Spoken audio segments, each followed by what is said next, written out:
Hello, you. Hello, me. Hello, everyone. This is Marian. This is Sapia. Your Chica Buds. So today we will be welcoming a very heartwarming movie into our hearts titled The Big World. 2024, a Chinese film directed by Yang Lina Yeah. with our main character Lo Chun Hee. Yeah. He was a PWD Chinese young man.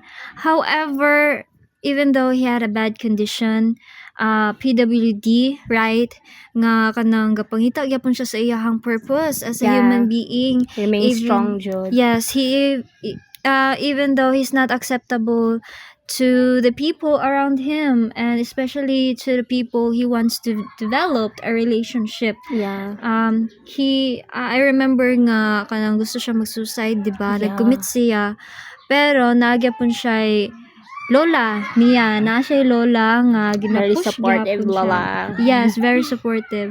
So regarding speaking to our movie The Big World 2024, Yeah. I can depict that movie to a good life because even though in his experience, di ba, nga daghan kayog downs, daghan kay failures, he was able to find his strength Yeah. because one fact that his lola ginapush siya and sa iyahang failures kanang take niya as a lesson as his strength nga kanang even niya ginaingnan siya sa taong nga dili siya pwede pero nayang lola because Yeah. of his lola nga kaya nimo ingana and his relationship with his mother nga gina-convince gyapon siya siyang lola nga ma-okay ra siya and at the end of the movie nga Good. nagkastorya ra gyapon to sila ato so di ba nga through ups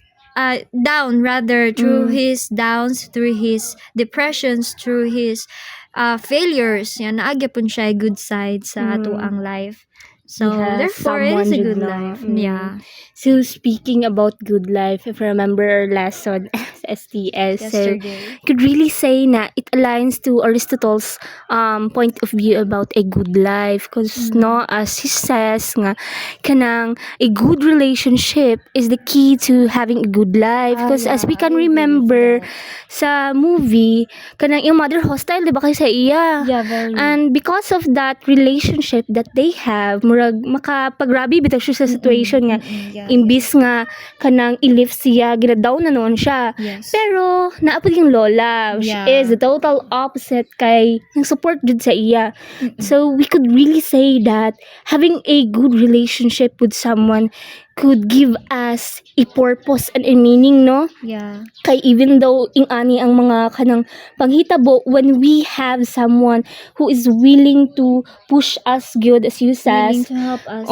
makakuan na japon ta nga it's okay, Yes. this is how I want to live Yeah, jud, we're no? not alone Yeah. because of that person who helps us, who push us, who motivates us. It really gives us a good life. Yeah, so So you think it aligns with sa tong life? Yeah. well, sa ako it's my family. How about you? Well, yeah, same. Now we could Especially really, to your lola. yeah, gyapon. lola and tatay. Yeah. So we could really say Japon no na it aligns sa atong life dili lang sa movie ang kanang point of view ni Aristotle. It kanang same gyapon sa experience ato it aligns us to everyone. I think not just us but to everyone. Yeah. So for you, for me, you know nga Aristotle said that happiness is the meaning and a purpose of life. So for me, I really like that quote because as a human being, I find purpose as well. Nga unsay mga dapat nako buhaton nga kana bitong makaingon ta nga kanang unsay ma-success nako as in my existence in this world nga kanang makahatag bitaw ta og happiness sa atong kaugalingon sa ato ang I family really agree. sa labi nag ma-satisfied ta like kanang gusto nato nga mo level up ta so di ba nga for you what is it? So it's the same actually, no. I Really? could really kanang kuan japon sa kay Aristotle. So that's it for our short podcast for today. Thank you for being with us. This Thank is you for listening. Marian, This is Sapia. your Chica Buds. Bye. Bye.